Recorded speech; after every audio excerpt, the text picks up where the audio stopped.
Hello friends, कैसे हो आप सभी। सभी का स्वागत है RWA पर। तो जल्दी से यहाँ पर सभी आ जाएंगे और सभी अच्छे से एक बार क्लास को लाइक करेंगे, शेयर करेंगे और हमारे चैनल को सब्सक्राइब भी ज़रूर कर लेंगे। तो कैसे हैं आप सभी। फिर आज का सेशन यहाँ पर स्टार्ट करते हैं। कल जो मैंने आपकी ये पहली क्लास ली होगी, आपको सबको अच्छे से समझ में आई होगी, ठीक है। तो आज का सेशन स्टार्ट करेंगे। यहाँ पर जल्दी से सभी लाइव आ जाएंगे। तो सबसे पहले तो आपको बताइए, मैं आपकी आरुषि मैडम ज्योग्राफी पढ़ाऊंगी आपको, ठीक है, परिश्रम 2.0 बैच में। तो यहाँ पे आपको मैं बता देती हूँ, ये हमारी दिल्ली पुलिस 2023 की टीम है। परिश्रम 2.0 बैच का नाम भी तुम्हें पता होना चाहिए कि परिश्रम 2.0 बैच है, ठीक। अब हमारी आप यहाँ पर फैकल्टी देख सकते हैं कि आपको कौन कौन इस बैच में पढ़ाने वाला है, ठीक है। बेस्ट फैकल्टी है, ठीक है। और जैसे हमारे राहुल सर, आपको पता है मैथ्स 8 AM, ठीक। Naveen sir history and GK, static GK पढ़ाएंगे। रीजनिंग आपके संदीप सर 11 AM पर, और ज्योग्राफी आरुषि मैम, और इकोनॉमिक्स हमारे अंकित सर पढ़ाएंगे, और अजीत सर हमारे पॉलिटी पढ़ाएंगे, ठीक है। साइंस सर पढ़ाएंगे 6 PM पर, और शिवम सर पढ़ाएंगे कंप्यूटर, ठीक है, शिवम सर। और ये मैं आपको बता दूं, ये जो दोनों क्लासेस हैं साइंस की और कंप्यूटर की, ये आपकी शाम को होगी 6 PM पर और 7 PM पर। बाकी जो क्लासेस हैं ये तो आपकी रेगुलर ही है, ठीक है, मॉर्निंग से लेकर दोपहर तक की, और 8 से लेकर 2 बजे तक, ठीक। तो आप यहाँ पे जल्दी से आ जाइए। और ज्योग्राफी की क्लास की जो टाइमिंग है वो 1 PM है। और ये क्लास मैं आपको बता दूं, कल पहली लाइव थी 21 तारीख को, आज मतलब दूसरी लाइव क्लास है आपकी। आपको 21, 22, 23 जो बच्चा अगर आप यहाँ पे आज जुड़ा है, जो बच्चा अगर आज यहाँ पे लाइव जुड़ा है, तो ये मैं बता दूं, ये क्लास जो है 21, 22 और 23, ठीक है, 23 3 दिन आपको इन डेट में ये लाइव मिलेगी ये क्लास। और 24 डेट को, इस डेट को ये कहां पर शिफ्ट हो जाएगी, ये ऐप पर शिफ्ट हो जाएंगी, ठीक। तो आपको ध्यान रखना है कि आपकी जो क्लास है ये 3 दिन लाइव चलेगी, 3 दिन लाइव चलेगी, जिसमें एक दिन चल चुकी है, आज 22 तारीख है, कल 23, यानी कल और चलेगी ये क्लास, ठीक। और बाकी आपकी ये कहाँ पर शिफ्ट हो जाएगी, 24 तारीख से ऐप पर शिफ्ट हो जाएगी। तो आप इस बैच को ज्वाइन कर लीजिएगा। मैं क्या, बहुत जितनी भी हमारी ये सभी टीम है, मेरे साथ साथ सब बेहतरीन ढंग से बहुत अच्छे तरीके से आपको पढ़ाएंगे। एग्जाम ओरिएंटेड पढ़ाएंगे, विद कॉन्सेप्ट पढ़ाएंगे, कोई भी डाउट नहीं रहेगा। डाउट अगर होगा तो डाउट सेशन भी होता है, ठीक है। तो कोई दिक्कत आने वाली नहीं है इस बैच में, परिश्रम 2.0 में, ठीक है। तो आज का सेशन स्टार्ट करेंगे। तब अभी जल्दी से यहाँ पर लाइव आ जाएंगे। अब मैं देखती हूँ 2-4 स्टूडेंट्स के नाम ले लेती हूँ कि कौन कौन है यहाँ पर। हिमांशु और अंकित जी हैं, बबली है, और हैरी, अंश, MD, अच्छा सौरभ, ठीक है। आधे बच्चे, कुछ बच्चे तो मैं जानती हूँ, ठीक है। मैं नाम पढ़ के मुझे पता चल जाता है कि अच्छा ये हैं। ओहो, अमन चौधरी, रविंद्र, हाँ चलो कोई नहीं। तो आज का सेशन स्टार्ट करें। बिल्कुल, वर्ल्ड ज्योग्राफी भी होगी, आप टेंशन मत लीजिएगा, ठीक है। अभी देखो पहली क्लास है। अब आप मुझसे कहो कि ma'am Indian geography, world geography, हाँ जी वर्ल्ड ज्योग्राफी भी होगी। मैंने कब मना किया है कि वर्ल्ड ज्योग्राफी नहीं होगी। तो स्टार्ट करें फिर आज की क्लास। अब देखो बहुत अच्छे से पढ़ना है। आज आपकी सेकंड क्लास है मेरे साथ, और अगर क्लास आपको अच्छी लगेगी तो लाइक जरूर करना है, ठीक है। और प्यारी सी लास्ट में ऑफलाइन कमेंट्स करके बताना कि आज का सेशन आपको कितना जबरदस्त लगा, ठीक। तो आज का सेशन स्टार्ट करेंगे अब बिना देरी के। कल हमने जहां से छोड़ा था उसके आगे का स्टार्ट करते हैं, ओके। चलिए तो आज का स्टार्ट करते हैं।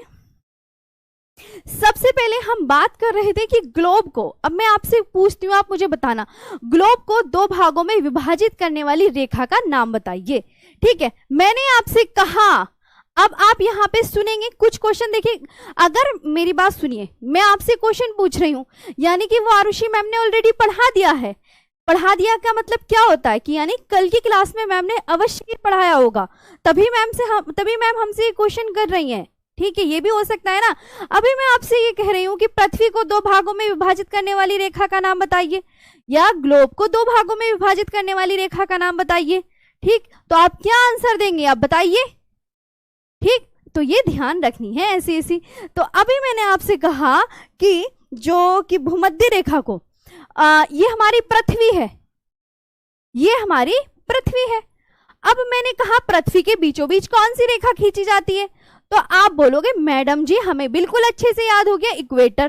ठीक है, अब यही इसी से क्वेश्चन बनता है कि भूमध्य रेखा को दो भागों में विभाजित करने वाली रेखा का नाम बताइए। भूमध्य रेखा को दो भागों में विभाजित करने वाली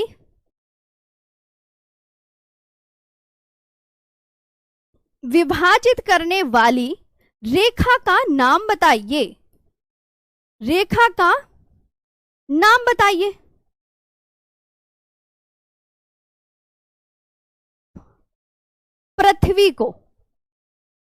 पृथ्वी या आप लिख सकते हैं ग्लोब को मैडम जी। ठीक है, पृथ्वी को या ग्लोब को दो भागों में विभाजित करने वाली रेखा का नाम बताइए। तो आप सबका यहाँ पे आंसर क्या आएगा, तो आप बोलोगे मैम आपका आंसर आएगा भूमध्य रेखा। क्या आएगा, भूमध्य रेखा। अभी मैंने कल की क्लास में आपको याद कराया था कि भूमध्य रेखा को 0 डिग्री रेखा कहते हैं, विषुवत रेखा कहते हैं, इक्वेटर कहते हैं और वृहद वृत्त कहते हैं, ग्रेट सर्कल कहते हैं। ये भी बात ध्यान रखना। ठीक, चलिए तो ये हटा दूं मैं, इतना समझ में आ गया।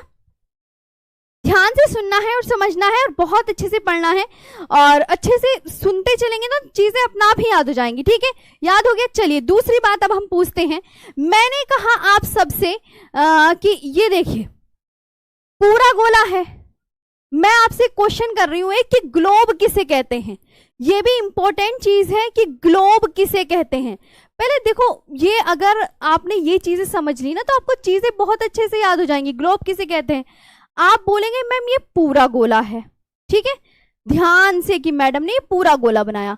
अच्छा, अब इसको बीचों बीच कौन सी रेखा खींची गई है, आप बोलोगे मैम इक्वेटर, यानी भूमध्य रेखा खींची गई है। यानी कौन सी रेखा खींची गई है, भूमध्य रेखा। ठीक है, अब मेरी बात ध्यान से सुनेंगे आप सभी कि ग्लोब किसे कहते हैं। तो आप बोलेंगे मैम ये पूरा गोला है। ये पूरा गोला दिख रहा है, पूरे गोले के आधे भाग को गोलार्ध कहते हैं, ग्लोब नहीं। ठीक है, यहां पे आपको बात क्या याद रखनी है कि गोलार्ध किसे कहते हैं।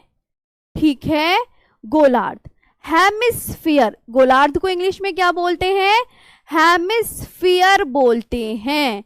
ठीक है, अगर मैं आपसे कहूं गोलार्ध, धीरे से सुने, ध्यान से समझे, अच्छे से पढ़ें। यहां पे मैंने बताया कि गोलार्ध किसे कहते हैं। गोलार्ध को इंग्लिश में क्या बोलते हैं, हेमिस्फीयर। याद हो गई ये वाली बात जी, बिल्कुल। तो अब याद रखेंगे मैम ये पूरा गोला है, पूरा गोला, बीच में कौन सी, इक्वेटर। तो पूरे गोले के आधे भाग को गोलार्ध कहते हैं। देखो, पूरे गोले के आधे भाग को क्या कहते हैं, गोलार्ध कहते हैं। ये बात समझ में आई, हाँ जी मैम आ गई। अब याद रखना कि भूमध्य रेखा से जो ऊपर का पोर्शन है, भूमध्य रेखा से ऊपर का पोर्शन उत्तरी गोलार्ध बोला जाएगा। कि मैम उत्तर में, भूमध्य रेखा के ऊपर उत्तर याद रखेंगे कि ये मैम ये उत्तरी गोलार्ध कहा जाएगा, और भूमध्य रेखा के दक्षिण में दक्षिणी गोलार्ध कहा जाता है। क्या कहा जाता है, दक्षिणी गोलार्ध। तो याद रखेंगे ये वाली बात भी कि अच्छा मैम कैसे, कोई बात कह देते हैं ना कि ये दक्षिणी गोलार्ध में स्थित है, ये उत्तरी गोलार्ध में स्थित है, तो हमें उत्तर और दक्षिण गोलार्ध कहाँ पर होते हैं। तो आपको ये याद रखना है कि भूमध्य रेखा से ऊपर का पोर्शन उत्तरी गोलार्ध में, भूमध्य रेखा से नीचे का पोर्शन दक्षिणी गोलार्ध में स्थित है। ठीक है, इसे इंग्लिश में क्या बोलते हैं, उत्तरी गोलार्ध को बताओ, नॉर्दर्न हेमिस्फीयर बोलते हैं। क्या बोलते हैं, इंग्लिश भी लिखनी है, हेमिस्फीयर बोलते हैं। अच्छा, दक्षिणी गोलार्ध को इंग्लिश में क्या बोलते हैं, इसे बोलते हैं सदर्न हेमिस्फीयर। समझ आई यहां तक, हेमिस्फीयर बोलते हैं। ठीक है, अब आपने एक बात नोटिस करी होगी, कभी आपने वर्ल्ड मैप देखा है, वर्ल्ड ज्योग्राफी का मैप उठाकर देखा है, आपने देखा, आप देखना अगर आपके पास एटलस होगा, वर्ल्ड मैप उठाइए, वर्ल्ड मैप में आप ये देखिए पानी कहाँ ज्यादा है, पानी आपका कहाँ ज्यादा है, उत्तरी गोलार्ध में ज्यादा है या दक्षिणी गोलार्ध में? भी ध्यान से सुनिए, जहां से क्वेश्चन बनेगा वो भी मैं आपको बताऊंगी, ठीक है, ये भी बात ध्यान रखनी है, ठीक है। तो आप बोलेंगे मैम वो हमने ये देखा है कि उत्तरी गोलार्ध में स्थल ज्यादा है। नोट करना, ये मैप उठा के देखना, ठीक है। आज ये काम करोगे, अभी देखो चाहे आपके पास मैप हो तो उत्तरी गोलार्ध को पता है क्या संज्ञा दी जाती है? उत्तरी गोलार्ध को स्थलीय गोलार्ध भी कहा जाता है। क्यों कहा जाता है? उत्तरी गोलार्ध को अन्य किस नाम से जाना जाता है? अगर मैं आपसे क्वेश्चन करूं उत्तरी गोलार्ध को अन्य किस नाम से जाना जाता है, तो आप बोलोगे मैम स्थलीय गोलार्ध। क्यों भाई स्थलीय गोलार्ध इसे क्यों बोलते हैं?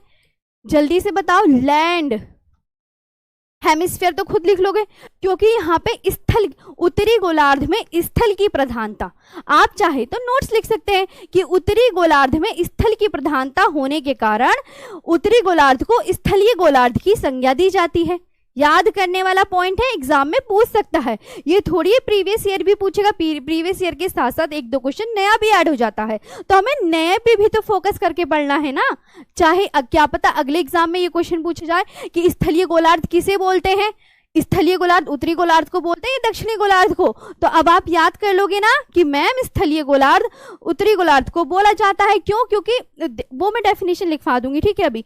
और दक्षिणी गोलार्ध को क्या बोलते हैं? जलीय गोलार्ध, क्योंकि यहाँ पे क्या है, जल की प्रधानता ज्यादा है दक्षिणी गोलार्ध पर, तो इसे बोलते हैं वाटर हेमिस्फीयर। तो ये दोनों बातें पता चल गई, ठीक है। तो अब आप यहाँ पे ये भी लिख सकते हैं मैडम कि नोट करके कि उत्तरी गोलार्ध में बिल्कुल देखो, आप पेन कॉपी लेके नोट्स बनाइए, आपको चीजें ध्यान से अच्छे से समझनी है। नहीं समझ में आए तो मुझे ऑफलाइन कमेंट्स करके बताना, मैं आपकी कमेंट्स पढ़ती हूँ। आप बिल्कुल अपना दिमाग ना यहाँ बिल्कुल इस पे फोकस करें, ठीक है। उत्तरी गोलार्ध में किसकी प्रधानता है? कि मैम स्थल ज्यादा है, जमीन ज्यादा है। उत्तरी गोलार्ध में स्थल की प्रधानता होने के कारण इसे स्थलीय गोलार्ध की संज्ञा दी जाती है। स्थलीय गोलार्ध की संज्ञा दी जाती है, कि संज्ञा दी जाती है। वे दक्षिणी गोलार्ध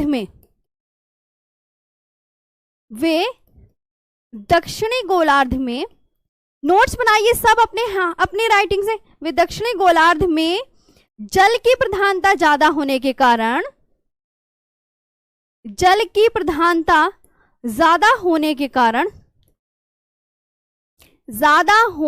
कारण इसे जलीय गोलार्ध की संज्ञा दी जाती है। जलीय गोलार्ध की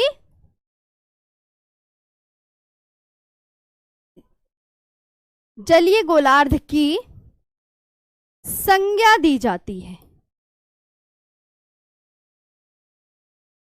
बताओ आया नहीं समझ में? बहुत इजी उसमें है, ऐसे बिल्कुल परेशान नहीं होना कि अच्छा मैम क्या आपको ये पता था, है ना। स्थलीय गोलार्ध और जलीय गोलार्ध किसे बोलते हैं? नोट कर लिया, हटा दूं इसे मैं, नेक्स्ट पर चलिए जल्दी से ध्यान से समझना है, अच्छे से पढ़ना है।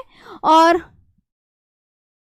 हाँ, नोट्स की पीडीएफ मिलेगा, लेकिन अगर आप अपने नोट्स हैंड रिटन नोट्स खुद बनाओगे तो वो ज्यादा अच्छा रहेगा, ठीक है। यहां तक हो गया? इतना समझ में आ गया? हटा दें इसे, ध्यान से समझना है कि मैम अच्छा मैडम ने पूछा है गोलार्ध किसे बोलते हैं, तो पूरे गोले के आधे भाग को गोलार्ध कहा जाता है। अगर आपको डेफिनेशन लिखनी है ना इसकी भी, तो आप लिख सकते हैं कि मैम पूरे गोले के गोलार्ध किसे कहते हैं, तो पूरे गोले के आधे भाग को गोलार्ध कहा जाता है। गोलार्ध कहा जाता है, ठीक है। पूरे गोले के आधे भाग को गोलार्ध कहा जाता है। सिंपल हो गया, डन। तो आगे चलते हैं नेक्स्ट क्वेश्चन पर, अगला देखते हैं क्या कह रहा है, ठीक है। उत्तरी गोलार्ध को क्या कहते हैं? याद करने वाली चीज देखो क्या है इसमें, कि मैडम ने हमें समझाया कि उत्तरी गोलार्ध को स्थलीय गोलार्ध कहा जाता है क्योंकि स्थल की प्रधानता ज्यादा है उत्तरी गोलार्ध पर, और दक्षिणी गोलार्ध को जलीय गोलार्ध कहा जाता है क्योंकि यहाँ पे जल की प्रधानता ज्यादा है, ठीक है। चलिए नेक्स्ट पर चलते हैं। आपको चीजें क्लियर हो गई तो एक बार यस मैम बोलेंगे और फिर आगे बढ़ेंगे, ठीक है। और क्लास को अच्छे से पढ़ना है, क्लास को अगर चीजें समझ में आ रही हैं तो लाइक भी करना है और शेयर भी करना है और चैनल को हमारे सब्सक्राइब भी जरूर करना है, ठीक है। इतना काम तो करना ही है ना आपको। चलिए तो आगे चलते हैं अगले पर। अगला देखते हैं यहाँ पे। अब देखे, इतनी बात समझ में आ गई, उत्तरी और दक्षिणी गोलार्ध तो पता चल गया, तो मैडम जी फिर पूर्वी और पश्चिमी कैसे बताएंगे, वो भी तो समझना पड़ेगा ना। ध्यान से समझो, जल्दबाजी नहीं, ठीक है। मैंने कहा बिल्कुल जल्दबाजी नहीं करनी।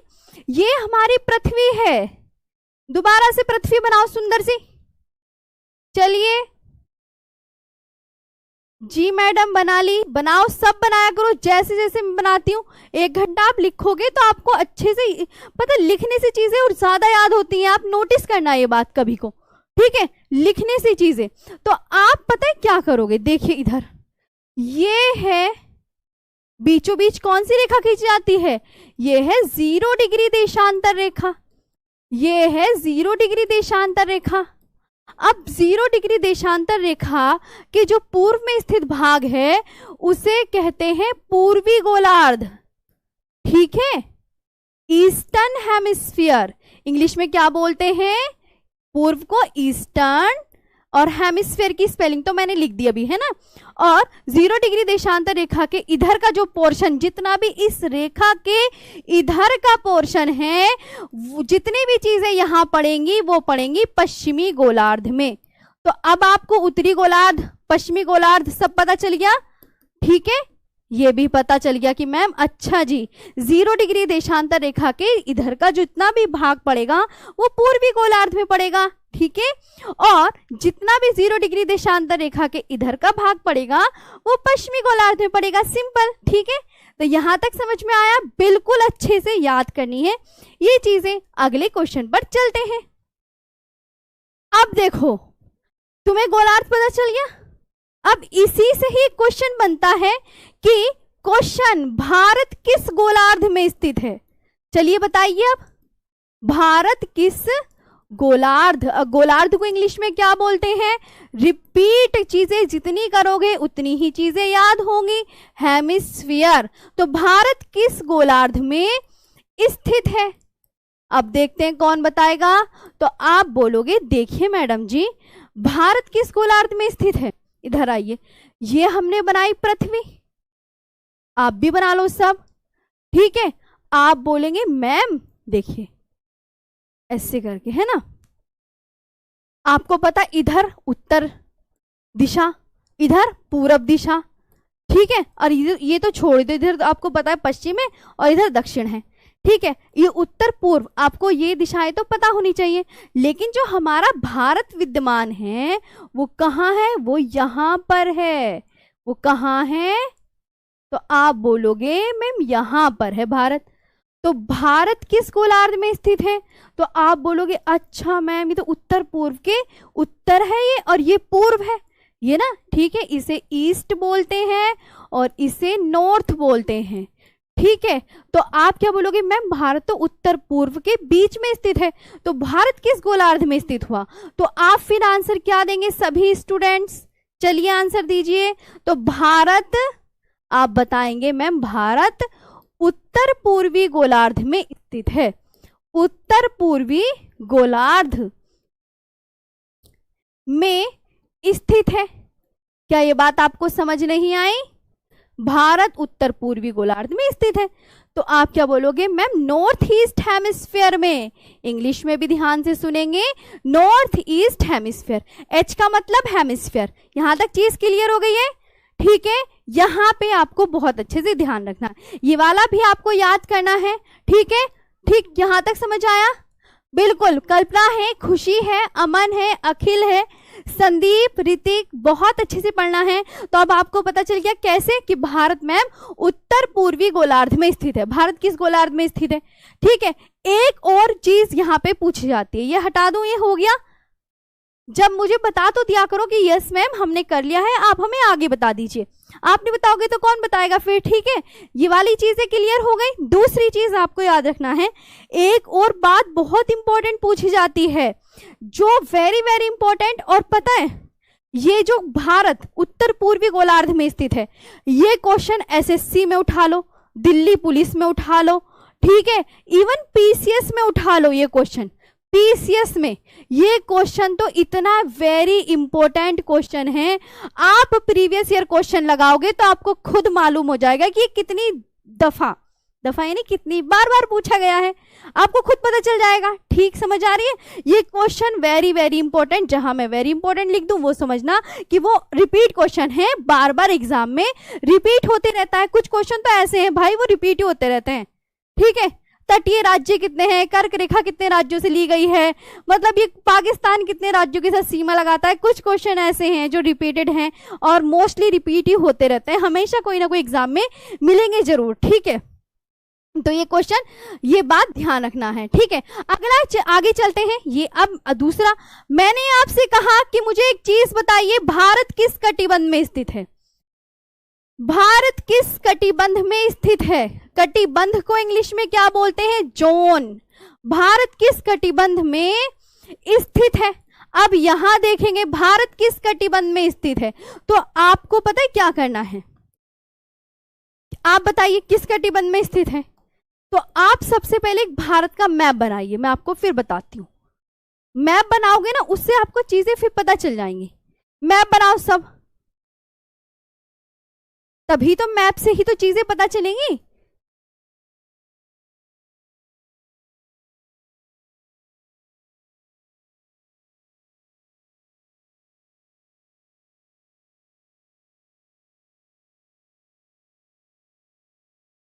देखो, अब मैंने कहा अच्छा मैं आपसे एक क्वेश्चन करूं, आप मुझे बताओ भारत के बीचों बीच कौन सी रेखा खींची गई है? जल्दी से बताइए, भारत के बीचों बीच कौन सी रेखा खींची गई है? और रेखा कहां से खींच रही हूं ये भी फोकस करना। अच्छा मैम, ओहो ऊपर वाले से खींच रही हो आप, ये बड़ा ध्यान रखना होता है कि मैम भारत के बीचों बीच कौन सी रेखा खींची गई है। तो आप क्या बोलेंगे? आंसर करेंगे यहाँ पे, वेरी इंपॉर्टेंट क्वेश्चन, कई बार एग्जाम में पूछा जा चुका है, कर्क रेखा, इसे बोलते हैं ट्रॉपिक ऑफ कैंसर। देखो यहाँ पे आप, कुछ बच्चे तो ऐसे हैं जो ऑलरेडी पढ़ रहे हैं और कुछ बच्चे ऐसे हैं भाई जो बिल्कुल फ्रेशर हैं, जो बिल्कुल शुरुआत से तैयारी कर रहे हैं। तो ये भी ध्यान रखो कि मैं उनको भी पढ़ा रही हूँ, तो मैं बेसिक से पढ़ाऊंगी। जो बच्चे ऑलरेडी पढ़ रहे हैं वो उनको भी मुझे पढ़ाना है, जो बच्चे फ्रेशर है मुझे उनका भी ध्यान रखना है। ये थोड़ी कि तुम्हें चीजें आती हैं तो मैं फ्रेशर को छोड़ दूंगी, ऐसा नहीं है। बिल्कुल शुरुआत से ही चीजें पढ़ेंगे, बिल्कुल बेसिक से, जैसे कि तुम सबको, मतलब मैं शुरुआत से पढ़ा रही हूँ कि जैसे तुम्हें ज्योग्राफी का कुछ नहीं बताओ। बस मेरा मेन पॉइंट ये है कि मैं ऐसे पढ़ाना चाहती हूँ कि बिल्कुल शुरुआत से, चाहे तुम्हें आती हो ज्योग्राफी या नहीं आती हो, मैं बिल्कुल शुरुआत से पढ़ाऊंगी। ठीक, तो बिल्कुल ध्यान से सुननी है। अब मैं आपसे जब क्वेश्चन पूछूं तो कुछ आप बता सकते हैं, नहीं बताना तो मैं तो आपको बता रही हूँ ना, मैं खड़ी किस लिए हूँ यहाँ पे, इसीलिए तो खड़ी हूँ। तो भारत के बीचों बीच कौन सी रेखा खींची जाती है? वेरी इंपॉर्टेंट क्वेश्चन, हमेशा एग्जाम में पूछा जाता है, कर्क रेखा। इसे इंग्लिश में कर्क रेखा को क्या बोलते हैं, इस पे भी फोकस करना है। इसे ट्रॉपिक ऑफ कैंसर बोलते हैं, लेकिन इसे हम डिटेल में बाद में पढ़ेंगे। पहले जो अभी हम कटिबंध की बात कर रहे हैं, एक होता है टॉपिक से ना भटकना। अभी मैं इसमें कर्क रेखा बता दूंगी तो वो भी गलत हो जाएगा। ठीक है, अभी हम यहाँ पे किसकी बात कर रहे हैं? जोन की, तो सिर्फ जोन पर ही चलेंगे। ठीक है, तो भारत के बीचों बीच कर्क रेखा। अब ये कि भारत किस कटिबंध में स्थित है? कर्क रेखा के नीचे का जो भारत है, ध्यान से सुनो इधर, कर्क रेखा के जो नीचे का पोर्शन है ये पड़ता है उष्ण कटिबंध में। समझ आई बात? और कर्क रेखा के ऊपर का जो पोर्शन है वो पड़ता है उपोष्ण कटिबंध में। ध्यान से सुनेंगे तभी चीज क्लियर होगी, ये फालतू की कमेंट्स नहीं करनी है क्लास में। समझ आई? ठीक, तो भारत किस कटिबंध में स्थित है? तो भारत आपको याद रखना, मैम ने अभी हमें समझाया कि भारत कर्क रेखा के नीचे का पोर्शन पड़ता है कहां? उष्ण कटिबंध में, और कर्क रेखा के ऊपर का पोर्शन पड़ता है उपोष्ण कटिबंध में। तो इसलिए भारत कहां स्थित हो गया? भारत उष्ण में उपोष्ण कटिबंध में स्थित है। कितनी सिंपल बात है, ये तो याद करने वाली होनी चाहिए ना। बताओ आया नहीं समझ में? ठीक है, चलिए तो भारत किस कटिबंध में स्थित है? तो आप बोलोगे मैम भारत, इसका आंसर लिखना है भारत उष्ण व उपोष्ण कटिबंध में स्थित है। कटिबंध में स्थित है। ठीक है, ये हो गया। अच्छा, उष्ण को इंग्लिश में क्या बोलते हैं?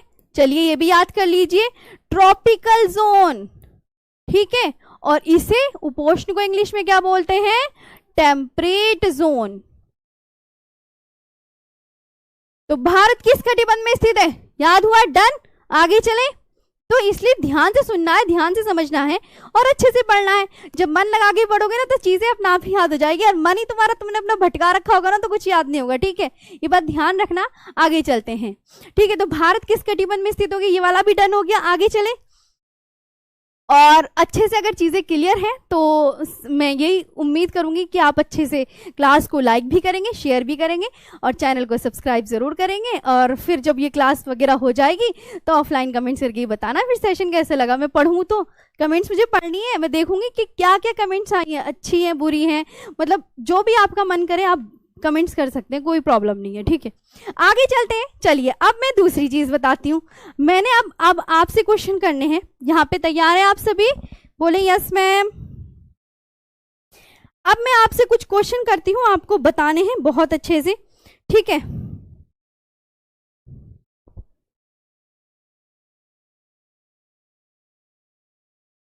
तो ये तो तुम्हें समझ में आया होगा ना, भारत किस गोलार्ध में स्थित है, भारत का।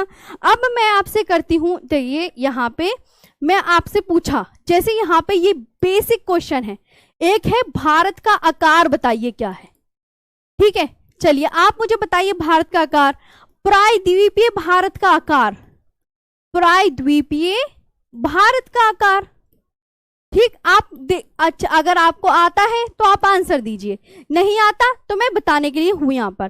प्रायद्वीपीय भारत का आकार, भारत का क्षेत्रफल, नोट्स बनाना सुंदर सुंदर से, ठीक है, प्यारे प्यारे से नोट्स बनाइए अपनी कॉपी में, ठीक है। विश्व का कितने प्रतिशत भूभाग भारत घेरे हुए है, विश्व का कितने प्रतिशत भूभाग भारत घेरे हुए है।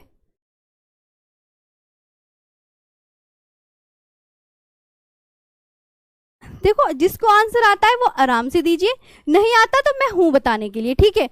अब मैंने कहा कि भारत किस कटिबंध में स्थित है, अभी तो आपको ये बता दिया मैंने, भारत किस कटिबंध में स्थित है, रिपीट नहीं करना। भारत का पश्चिम से पूर्व विस्तार, ये भी इंपॉर्टेंट है, पश्चिम से पूर्व विस्तार। ये जितने भी क्वेश्चन है पश्चिम से पूर्व विस्तार, ये हमेशा कोई ना कोई एग्जाम में जरूर पूछे जाते हैं। ये मतलब ऐसे क्वेश्चन है, ये वेरी इंपॉर्टेंट, वेरी इंपॉर्टेंट। ये कोई से भी दिल्ली एसएससी कोई से भी एग्जाम में ये आने हैं, पीसीएस में भी आ जाते हैं ये ऐसे क्वेश्चन, ठीक है। आगे याद रखना है भारत का उत्तर से दक्षिण विस्तार, भारत का उत्तर से दक्षिण विस्तार बताइए कितना है, उत्तर से दक्षिण विस्तार।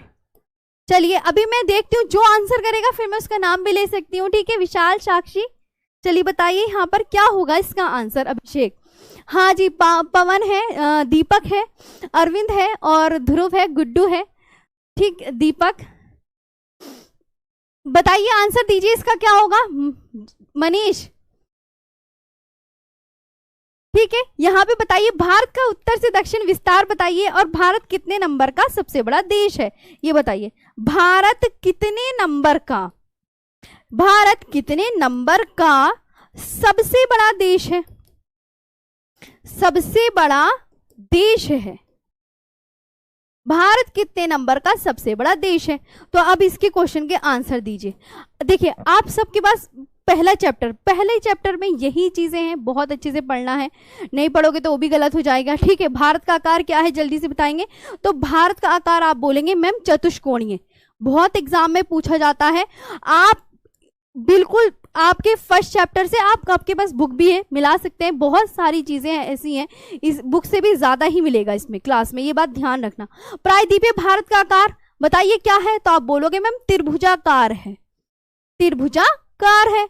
और भारत का क्षेत्रफल कितना है, तो आप क्या बोलोगे मैम भारत का क्षेत्रफल 32,87,263 वर्ग किलोमीटर, हमेशा एग्जाम में पूछे जाता है किलोमीटर। ये जो क्वेश्चन है बहुत ज्यादा एग्जाम में पूछे जाते हैं। विश्व का कितने प्रतिशत भूभाग भारत घेरे हुए हैं, तो आप क्या बोलोगे मैम 2.4% भूभाग भारत घेरे हुए हैं। ठीक है। अच्छा, भारत का पश्चिम से पूर्व विस्तार बताइए, तो आप बोलोगे मैम 29-33 किलोमीटर। ठीक है। भारत का उत्तर से दक्षिण विस्तार बताइए, तो आप क्या बोलोगे मैम 32-14 किलोमीटर। भारत कितने नंबर का सबसे बड़ा देश है, तो आप क्या बोलोगे मैम 7वां बड़ा देश है, 7वां बड़ा देश है। ये जितने भी क्वेश्चन है, ये सारे वेरी इंपॉर्टेंट, हमेशा एग्जाम में पूछे जाते हैं।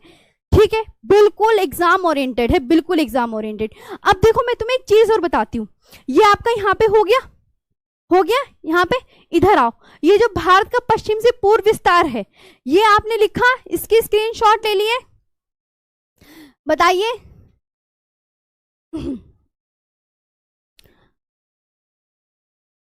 बताइए, यहां तक हो गया? बहुत अच्छे से, बहुत ही अच्छे से पढ़ना है। ठीक है, और अब देखो मेरी बात क्या सुननी है यहाँ पे, ये यहां तक आप, मैं सामने से हट गई, चाहे तो स्क्रीनशॉट ले लीजिएगा। ठीक, भारत का आकार, अब एक बार रिवीजन करेंगे तुरंत, फिर हम आगे बढ़ेंगे। भारत का आकार कैसा है, तो आप बोलेंगे मैम चतुष्कोणीय है। प्रायद्वीपीय भारत का आकार याद करना है, याद करने वाली चीजें हैं। प्रायद्वीपीय भारत का आकार कैसा है, तो आप बोलोगे मैम त्रिभुजाकार है। भारत का क्षेत्रफल कितना है, तो 32,87,263 वर्ग किलोमीटर है। ठीक है, और विश्व का कितने प्रतिशत भूभाग भारत घेरे हुए, 2.4% भूभाग भारत घेरे हुए है। भारत का पश्चिम से पूर्व विस्तार 29-33 किलोमीटर, याद करना है।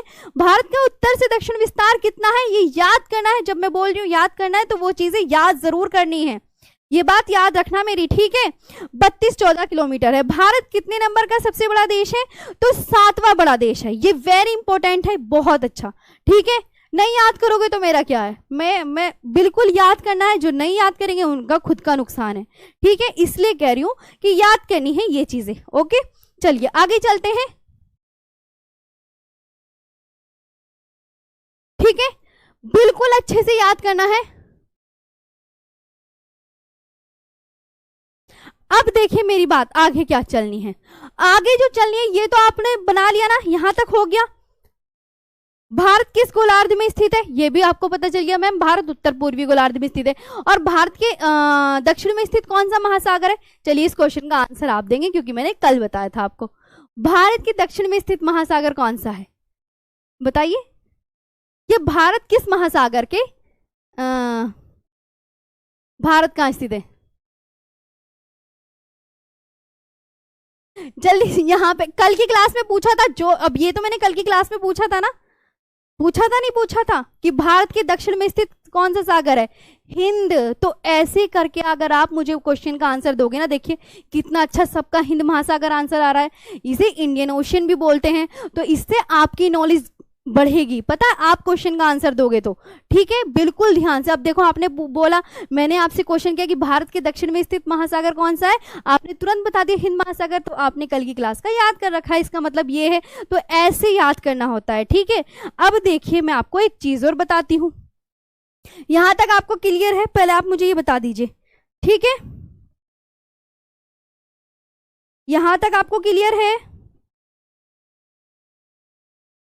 अब यहां तक आपका हो गया है। ठीक है, अब देखिए मैं क्या करती हूं, यहां पे एक मैप लेते हैं, रुको, एक मैप लेते हैं और फिर मैप में आपको भारत के सुदूरस्थ बिंदु बताते हैं। ठीक है, ये तो आपको पता होगा कि हाँ, देखिए एक ये मैप मैंने आपको क्या, इधर आइए सब, इधर आइए, फोकस करेंगे यहाँ पे, आप देखेंगे मैडम ये क्या बताना चाह रही है। मैंने कहा भारत का पश्चिम से पूर्व विस्तार, तो देखो ये जो रेखा है ना, ये यहां से ली गई है, पश्चिम से पूर्व विस्तार वाली। ये भी नोटिस करना होता है कि मैम अच्छा ये बात है, तो इसमें से किसमें से खींची गई ये रेखा, अच्छा मैम यहां से खींची गई, ये फोकस करवाना चाह रही हूँ। कुछ मैप का पढ़ने का यही तो तरीका है, फोकस करना है।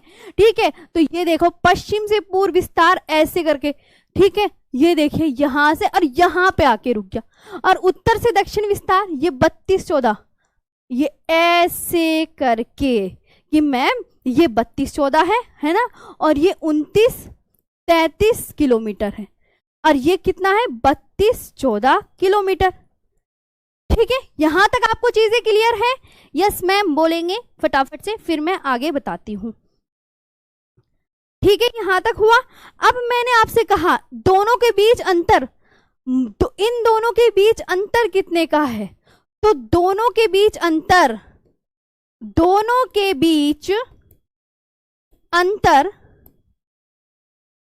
281 किलोमीटर का है। समझ आई बात कि 32 14 में से 29 33 घटाएंगे तो क्या निकल के आएगा कि मैम 281 किलोमीटर है दोनों के बीच अंतर, यहां से यहां तक में। समझ आया? 32 14 तो उत्तर से दक्षिण, ये नॉर्थ टू साउथ और ये वेस्ट टू ईस्ट एक्सटेंशन। इसे इंग्लिश में पता है क्या बोलते हैं? इसे तो देखो इंग्लिश में नॉर्थ लिख देती हूं मैं, इंग्लिश में भी कभी कहो नॉर्थ, तुम्हारा कोई भरोसा नहीं है, ठीक है, क्योंकि जबान तो सबकी बहुत चलती होगी।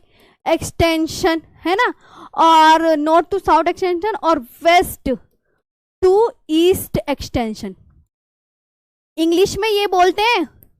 समझ आई? ठीक है कि मैम ये 32 14 किलोमीटर है और ये 29 33 किलोमीटर, जो अभी यहां लिखवाया था रिपीट कर, ठीक है, रिपीट हुआ था ना वो। समझ आया? हाँ कि मैम पश्चिम से पूर्व विस्तार इतना और उत्तर से दक्षिण विस्तार इतना है, दोनों के बीच अंतर कितना है? 281 किलोमीटर का। ठीक, ध्यान से इन दोनों को जो माइनस करेंगे तो 281 किलोमीटर का अंतर आएगा। और ये रेखा यहां देखना, ये यहां से ली गई है, ये भी फोकस करना होता है, ठीक है। इधर की कहां से ली गई है? तो यहां से, इस जगह से। ठीक, चलिए तो ये भी क्लियर हो गई। आगे देखते हैं, अभी ब्लैंक मैप लेते हैं फिर बताते हैं, रुको। पढ़ेंगे धीरे धीरे, सब पढ़ेंगे, जल्दबाजी करोगे तो भाई ऐसे कुछ नहीं मिलने का। अच्छा सा मैप लेते हैं, ये दिख रहा होगा, ये वाला दिख रहा है सर, देखना, ठीक है। ये देखना ध्यान से, अब मेरी बात सुनो, इसे ना हम थोड़ा सा छोटा कर लें, इसमें हमें पॉइंट्स भी तो ऐड करने हैं। हाँ चलो इधर देखो आप सबके सब, ये हमने ब्लैंक मैप ले लिया। अब भारत, इसका जो टॉपिक है भारत के सुदूरस्थ बिंदु, अपना कॉपी में लिख लीजिए भारत के सुदूरस्थ बिंदु। अब मैं आपसे कहने लगी कि भारत का जैसे यहाँ पे इस जगह, किस जगह? इस जगह है भारत का पश्चिमी बिंदु, इस जगह यहाँ पर है भारत का पश्चिमी बिंदु। तो मैं अगर आपसे कहूं, भारत का पश्चिमी बिंदु बताइए क्या है? पश्चिमी बिंदु, तो आप क्या बोलोगे? मैम उसका नाम क्या है? गुहार मोती। नाम क्या है? किस राज्य में है और कितने देशांतर पर है? 3 क्वेश्चन पूछे जाएंगे।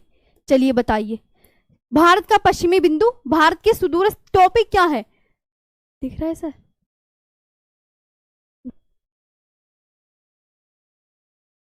भारत का पश्चिम से पूर्व विस्तार दिख रहा है यहाँ पे, तो आपको याद रखना है मैम भारत के पश्चिमी बिंदु। तो भारत का पश्चिमी बिंदु का नाम बताइए, तो आप बोलोगे मैम इसका जो नाम होगा पश्चिमी बिंदु का, वो है, किस राज्य में पड़ता है? ये भी गुहार मोती है नाम, और किस राज्य में पड़ता है? गुजरात राज्य में।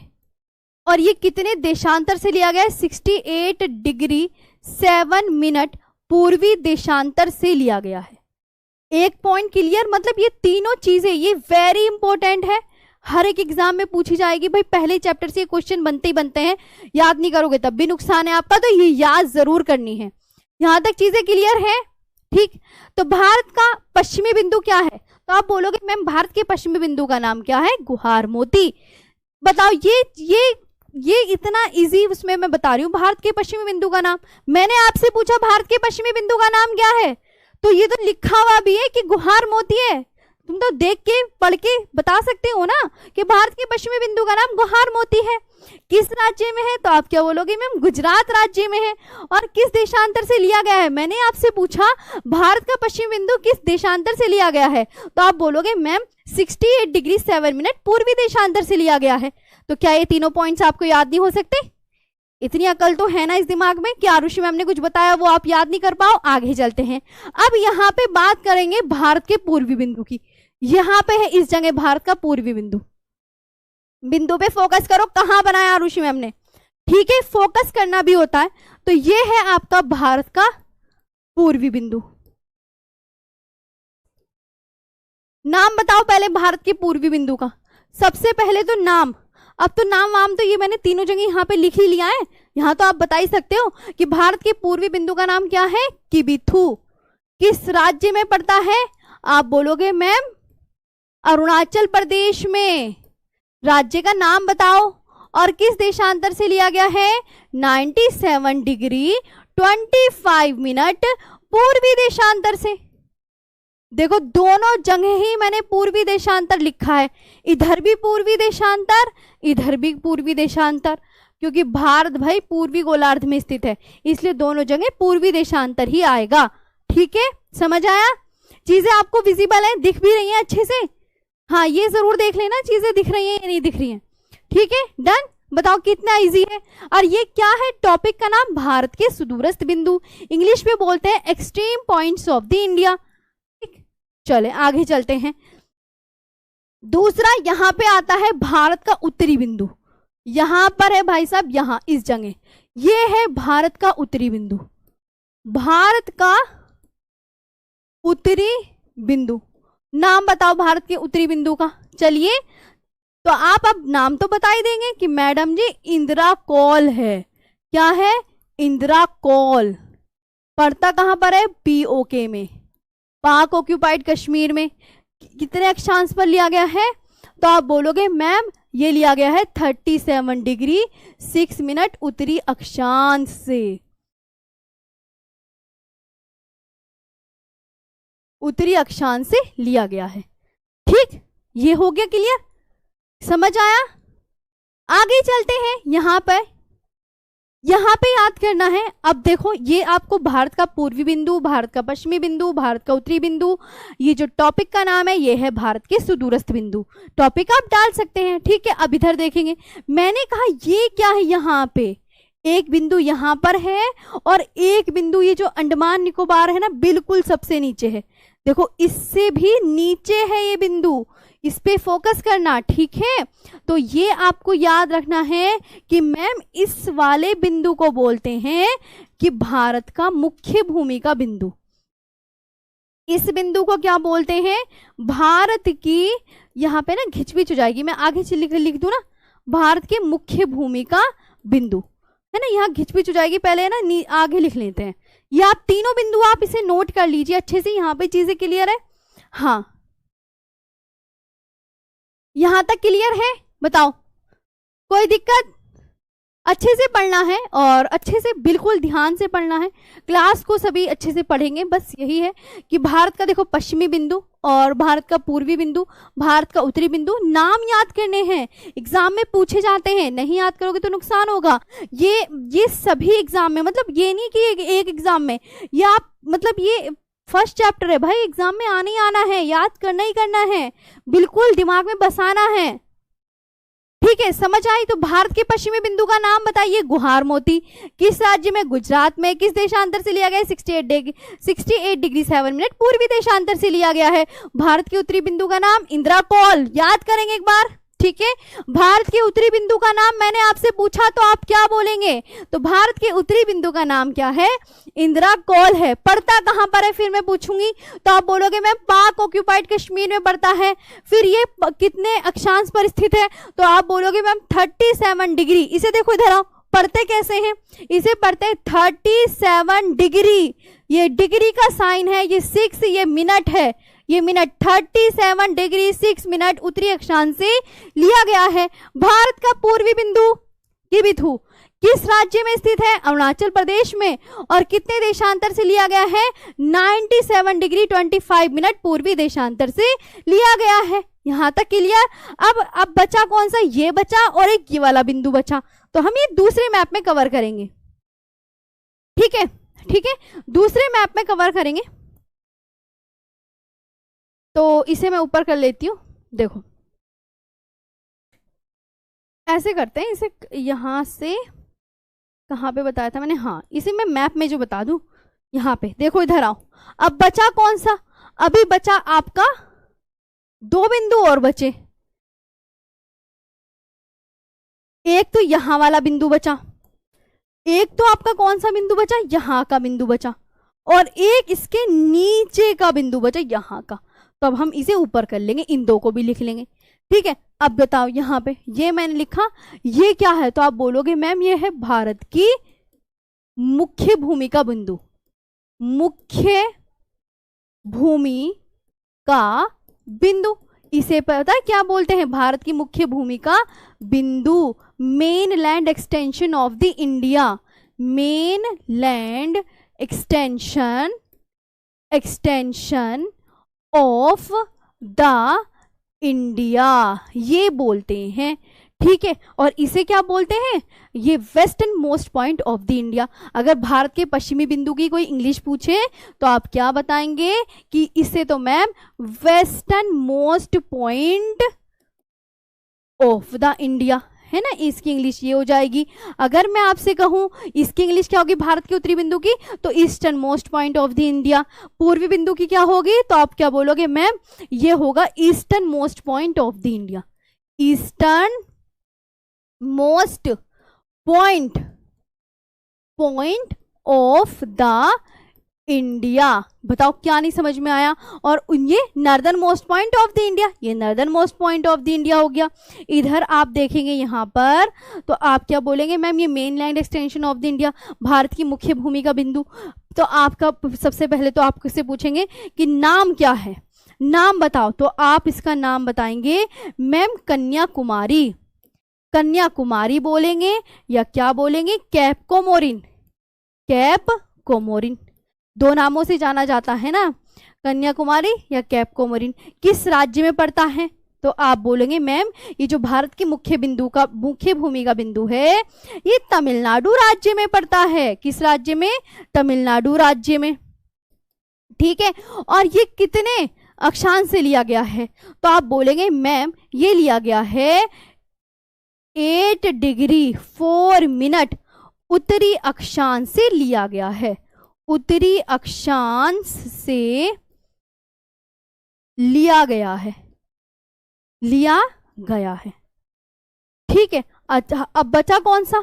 अभी मैंने कहा अभी ये वाला बिंदु और बचा, ये अंडमान निकोबार का ग्रेट निकोबार है। ये क्या है? ग्रेट निकोबार। ग्रेट निकोबार क्या है? अंडमान निकोबार का द्वीप। अंडमान निकोबार का द्वीप है ये। ठीक है, और ग्रेट निकोबार को क्या बोलते हैं? बड़ा निकोबार भी बोलते हैं। बड़ा निकोबार भी बोलते हैं। ठीक है, अच्छा यहां पे क्या है ग्रेट निकोबार पर? तो आप बोलेंगे मैम ये है भारत का दक्षिणतम बिंदु। ग्रेट निकोबार पर भारत का दक्षिणतम बिंदु, इसे क्या कहते हैं? भारत का दक्षिणतम बिंदु। तो इसे इंग्लिश में क्या बोलते हैं? सदर्न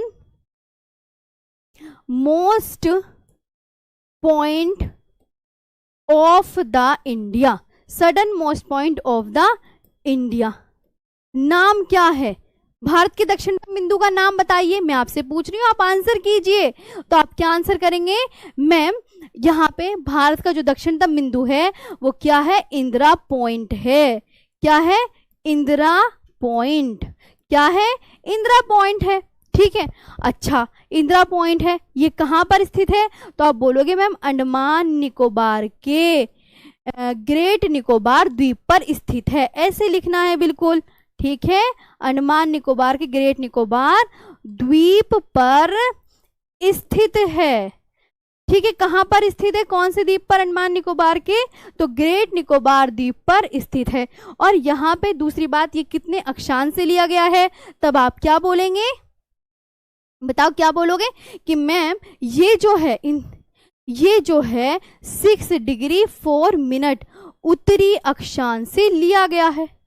उत्तरी अक्षांश से लिया गया है। ठीक है, उत्तरी अक्षांश से लिया गया है। अब बताओ लिया गया, कोई बात दिक्कत? किसी को कोई प्रॉब्लम बताइए, कोई परेशानी है? बताओ यहां तक चीजें क्लियर है या नहीं है? पहले मुझे ये बताओ। बिल्कुल अच्छे से पढ़ना है, बड़े आराम से, बड़ी तसल्ली से, ठीक है। और अच्छे से पढ़ो ध्यान से। जब तक आप ध्यान से बातें सुनोगे नहीं, नोट्स नहीं बनाओगे, लिख के खुद नहीं पढ़ोगे, और ये कमेंट्स में ना, तुम कमेंट्स में अपनी उंगलियां चलाते रहोगे ना ये करके, तो भाई लिखने, कमेंट्स लिखने पर ध्यान है ना तुम्हारा, पढ़ने पर ध्यान थोड़ी है तुम्हारा। तो चीजें कहाँ से समझ में आएंगी? जो आप कमेंट्स लिखते हो ना, उनका कमेंट्स लिखने पे ज्यादा फोकस होता है, वो पढ़ने पे फोकस थोड़ी करते हैं। सच बता रही हूँ, अगर आप थोड़े अच्छे से बच्चे हैं ना, तो बहुत छोटी सी कमेंट्स लिखते हैं पढ़ने वाले लोग, और कोई कोई तो लिखता ही नहीं, उसे तो कंसंट्रेट करना है कि क्लास को देखना है मुझे। तुम कोई कोई बच्चा ऐसा होता है इतनी बड़ी बड़ी कमेंट्स लिख देगा, मैम ये वो। अरे भाई, जब तुम कमेंट्स में कंसंट्रेट कर रहे हो तो तुम पढ़ोगे कैसे? बात तो ये भी आ जाती है ना, ठीक है। फिर तुम टीचर की गलती निकालते हो, अरे ये टीचर तो ऐसा है, ये टीचर वैसा है, ठीक है। अपने अंदर की कमी भी तो देख लिया करो कि तुम्हारे अंदर कितनी बड़ी कमी है। बाकी तुम्हारा मन, ठीक है, इतने होशियार तो तुम हो ही, बड़े तो तुम हो ही, छोटे मोटे तो बच्चे हो नहीं जो तुम्हें समझाऊं ज्यादा। चलिए आगे चलते हैं, ठीक है। तो इतनी दिमाग लगाओ कि जो बच्चे इतनी बड़ी बड़ी कमेंट्स कर रहे हैं, तो उनका तो कमेंट्स में ध्यान है। बात तो ये देखो ना, तो तुम्हें समझ में कहां से आ जाएगी फिर ये चीजें? ये भी तो देखा करो, ये देखना, क्योंकि ये भाई, जब मैं इतनी चीजें लिखवा रही हूँ तो तुम कमेंट्स कर रहे हो, तो बताओ कहाँ से तुम्हें चीजें समझ में आ जाएंगी? पढ़ने वाला तो इस पे फोकस करेगा ना, अच्छा मैम ने ये बताया, ये है, ठीक है, चलो। तो ये ध्यान रखनी है, ये चीजें गलती तुम्हारी भी हो सकती है इसमें, ठीक है। सामने वाले को दोष देने से पहले ना, पहले अपने अंदर भी देखा करो कि हाँ हम सही है या नहीं है, ठीक। बाकी आगे चलते हैं, ठीक है ना। चलिए, तो ये चीजें समझ में आई। अच्छा, अब मैं एक क्वेश्चन पूछूं आपसे, अब आप मुझे बताओ, हाँ ज्यादा देखने की, इधर देखो, तो ये समझ में आया भारत का दक्षिणतम बिंदु? इसे रिवीजन करो। भारत का दक्षिणतम बिंदु, the southern most point of the India. सीधा नाम में तो लिखा है, याद करने का काम है। इंदिरा पॉइंट है, किस कौन से द्वीप पर स्थित है? तो आप बोलोगे अंडमान निकोबार के ग्रेट निकोबार द्वीप पर स्थित है, ठीक है। और ये कितने अक्षांश से लिया गया? अगर मैं आपसे क्वेश्चन करूं कि मुझे ये बताओ कि भारत का दक्षिणतम बिंदु कितने अक्षांश से लिया गया है, तो आप क्या बोलोगे? मैम 6 डिग्री 4 मिनट उत्तरी अक्षांश से लिया गया है। क्या नहीं समझने वाली बात है? ये तो कोई छोटा बच्चा ही बता देगा, अगर मैं उसे पढ़ पढ़ के ऐसे बता रही हूं तो। अब भारत की मुख्य भूमि का बिंदु इंग्लिश में क्या बोलते हैं? Main land extension of the India. नाम क्या है भारत की मुख्य भूमि का बिंदु? अब मैं कहने लगी, अच्छा मैं आपसे क्वेश्चन कर रही हूँ, चलो इधर आओ। भारत की मुख्य भूमि के बिंदु का नाम इंदिरा पॉइंट है। क्या बात, ये आरुषि मैडम सही कह रही है गलत कह रही? पहले मुझे ये बता दो, चलो चलो जल्दी बताओ। बताओ, मैंने आपसे ये क्वेश्चन क्या है, मैं आपसे ये कह रही हूँ कि भारत की मुख्य भूमि का बिंदु का नाम इंदिरा पॉइंट है। क्या ये बात सही है या गलत है? ये बताओ। गलत है ना? तो बस, क्यों, तो क्या है अब बताओ, क्या अब तो बड़ी जल्दी चीज तुम्हें समझ में आ गई। अब भी तो मैं ही बोल रही हूँ, अभी भी तो मैं ही बोल रही हूँ। अब तो तुम्हें बड़ी जल्दी चीज समझ में आ गई। अब सब नो कहने में लगे पड़े हैं। अब भी तो मैं हिंदी में ही बोल रही हूँ, अभी फारसी में थोड़ी बोल रही थी, ठीक है। तो अपने ना थोड़ा ध्यान से चीजें, अभी देखो तुमने सबने नो बता दिया। भारत की मुख्य भूमि का बिंदु मैंने कहा इंदिरा पॉइंट है, तो अभी बच्चों को सबको चीजें समझ में आ गई। ओहो आरुषि मैम ने तो ये बात गलत बोल दी, तो तुमने सबने गलत लिख दिया। तो अब भी तो तुमने अपना दिमाग चलाया है, अब भी तो तुमने आंसर खुद नहीं दिया है, या मैंने तुम्हें जबरदस्ती कर दी कि यही बताना है, ठीक है। तो तुम्हें चीजें आ रही हैं, तुम्हें सब कुछ आ रहा है, बस ये है कि तुम चल रहा है वो तुम्हारे दिमाग में, ठीक है, वो तुम खुद समझदार हो। तो अभी मैंने वही चीज बोली कि भारत की मुख्य भूमि का बिंदु इंदिरा पॉइंट है, तो कैसे बोल दिया ना मैम, ना ये नहीं है। तो ठीक है, तो तुम्हें खुद अच्छे से, मैं देखो यही कहना चाह रही थी, चीजें तुम्हें समझ आ रही हैं, बस तुम्हें और ध्यान से समझने है, ठीक है, कोशिश करनी है। तो भारत की मुख्य भूमि का बिंदु इंदिरा पॉइंट नहीं है, ठीक है, क्या है? कन्याकुमारी है। अब कन्याकुमारी का दूसरा नाम क्या है? केप कोमोरिन। पड़ता किस राज्य में है? तमिलनाडु में। अभी मैं कह दूंगी ना कि भारत की मुख्य भूमि का बिंदु यहाँ पड़ता है अंडमान निकोबार में, तुरंत आप गलत बता दोगे, ठीक है, मुझे पता है बता दोगे, क्योंकि भाई इतने इंटेलिजेंट तो आप हो ना सबके सब। तो ये है बात, ठीक है। तो भारत, अब ये भारत की मुख्य भूमि का बिंदु, ठीक है, खुद फंस जाते हो अपनी बात में, इसलिए ज्यादा होशियार बनने की कोशिश नहीं करनी है, ये बात ध्यान रखना, ठीक है। ज्यादा होशियारी भी ना मार खिला देती है। फिर ये बात भी अच्छे से याद करनी है सबको, ठीक है। इसलिए अपना सीधे स्वभाव में अच्छे से रहो और मन लगा के पढ़ो। जितना आरुषि मैडम करवा रही है ना उतना फोकस करके ध्यान से नोट्स बनाओ। अभी पहला चैप्टर हुआ है, पहले चैप्टर भी पूरा कंप्लीट नहीं हुआ है, उसके भी बेचारे 1-2 टॉपिक ही हुए हैं। ये तो देखो तुम, अभी तो बहुत सारा वही पड़ोसी देश रह गए, तटीय राज्य रह गई, कर्क रेखा रह गई, इसकी कौन सा राज्य किस राज्य के साथ सीमा लगा रहा है वो रह गया। तो अब बताओ मैं 1 घंटे में कितना पढ़ाऊँ आपको? भाई जितना मेरे से हो रहा है उतना पढ़ा रही हूँ ना। अब 1 दिन में ये थोड़ी कि 2 दिन में आहो आरुषि मैम ये वो, ऐसे नहीं, ठीक है। कंटिन्यू पढ़ोगे तो चीजें खुद आ जाएंगी। तो अब भारत का जो मुख्य भूमि का बिंदु वो तमिलनाडु राज्य में है। ये डिग्री 4 मिनट उत्तरी अक्षांश से लिया गया है, ठीक है। आगे चलते हैं नेक्स्ट पर। ये अब सारे ये जो टॉपिक पढ़ाया मैंने अभी, ये पढ़ाया भारत के टॉपिक। इस वाले टॉपिक का नाम क्या था बोलो बच्चों? इस टॉपिक का नाम बिल्कुल ध्यान से पढ़ना है। मैं तो आपको बिल्कुल भी डांट के भी नहीं पढ़ाऊंगी, बहुत आराम से पढ़ाऊंगी, ठीक है, ठीक है। इधर लगो, भारत के ये कौन से बिंदु हैं? सुदूरस्थ बिंदु। टॉपिक का नाम ये था। अब बताओ, अभी तो बेचारा ये टॉपिक खत्म हुआ है। Extreme points of the India, extreme points of the India, ये है टॉपिक का नाम, ये जो मैंने करवाया। अच्छा हाँ, एक और बात, इंदिरा पॉइंट के अन्य नाम भी हैं। इंदिरा पॉइंट को कई अन्य नामों से भी जाना जाता है, ये भी लिख लो, ठीक है। ये लिखेंगे कि इंदिरा पॉइंट के अन्य नाम। इंदिरा पॉइंट को अन्य कितने नामों से जाना जाता है? इंदिरा पॉइंट के अन्य नाम मतलब कितने नामों से जाना जाता है? तो आप बोलोगे मैम इंदिरा पॉइंट को पार्सेन, ये भी एग्जाम में पूछेगा, ये सब एग्जाम में पूछा गया बच्चा, ठीक है। पार्सेन, पिग्मेलियन, लाहेचिंग। क्या बताओ ये लाइन आपको समझ में नहीं आई? अरे ये ध्यान से समझने वाली बात है, कमेंट्स नहीं करना है, इस पे फोकस करना है। पार्सेन, पिग्मेलियन, लाहेचिंग। तो इंदिरा पॉइंट के अन्य नाम क्या है? पार्सेन, पिग्मेलियन और लाहेचिंग। ये भी याद करना है, ये भी तो चीजें समझ में आई होगी, ठीक है। ठीक ठीक, आगे चलते हैं। हाँ, मैं हस्बैंड आर्मी में नहीं, मेरे कोर्ट में है, ठीक है। चलो अभी उधर सर की बात मत करो तुम अपने, अभी रेसी पढ़ लो, ठीक। अब यहाँ पे अब भारत के सुदूरस्थ बिंदु समझ आया। अब एक और बात आती है कि भारत का अक्षांशीय व देशांतरीय विस्तार बताइए। अब ये होता है भारत का अक्षांशीय विस्तार, ये वेरी इंपॉर्टेंट, हर एग्जाम में ये क्वेश्चन आता है, हर एक एग्जाम में, ठीक है। भारत का अक्षांशीय विस्तार, latitudinal extension of the India, latitudinal extension of the India. मुझे तुमसे एक बात और पूछनी है, तुम एक बात बताओ, मैं इतना लिखती रहती हूँ, ये तुमसे 1 घंटे में भी ना लिखा जाए?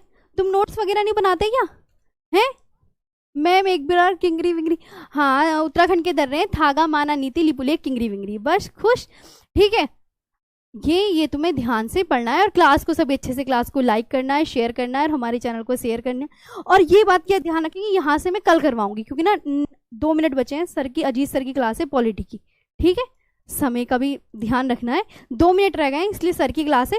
भारत का अक्षांशीय विस्तार यहाँ से आपकी मैम कल करवाएंगी और बहुत अच्छे से पढ़ना है। क्लास में अगर आपको चीज़ें क्लियर हुई हो तो प्लीज़ एक प्यारी सी कमेंट करके ज़रूर बताएंगे आपका आज का सेशन कैसा लगा, और क्लास को लाइक भी कर देंगे, शेयर भी करेंगे, चैनल को सब्सक्राइब भी ज़रूर करेंगे और ऑफलाइन कमेंट्स करके भी बताएंगे, ठीक है। अच्छे से याद करनी है चीज़ें, और ये ना देखो पढ़ना है। अभी मैंने आपसे अभी क्वेश्चन पूछा था ना, एक पूछा था, आपने आंसर दिया ना, तो ऐसे ही आपको पता है आप पढ़ लोगे। आप कमेंट्स वगैरह कम करो, और पता है नोट्स नहीं बना रहे, मुझे लग रहा है ऐसी, ये वरना तुम्हारे 1 घंटे में हाथ दुख जाएंगे अगर जितना मैं लिखवा रही हूँ ये, ठीक है। तो आज का सेशन फिर यहीं पे ऑफ करेंगे। Thank you so much.